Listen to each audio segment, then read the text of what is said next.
ఈ 5 teams IPL ఎందుకు ఆడట్లేదో ఇప్పుడు చూద్దాం. Number 1 Deccan chargers. ఈ టీం 2009లో ఛాంపియన్స్. కొన్ని financial issues and team fees issues వల్ల ఈ టీం టెర్మినేట్ అయ్యింది. తర్వాత సన్ రైజర్స్ హైదరాబాద్ వచ్చింది. నంబర్ 2 కోచి టస్కర్స్ కేరళ. ఈ టీం బీసీసీఐకి ఫైనాన్షియల్ గ్యారంటీ కట్టలేదు, అందుకే ఈ టీంని టెర్మినేట్ చేశారు. Number 3 Pune warriors India. కొన్ని ఫైనాన్షియల్ డిసగ్రీమెంట్స్ వల్ల ఈ టీం టెర్మినేట్ అయ్యింది.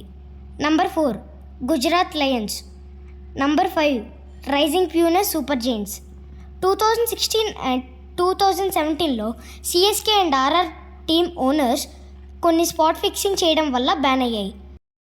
వాటికి రీప్లేస్మెంట్గా వచ్చే Gujarat lions and rising Pune super Giants.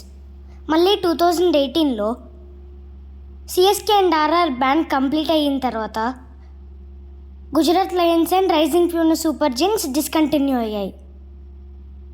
And me favourite IPL team ఏంటో కామెంట్ చేయండి.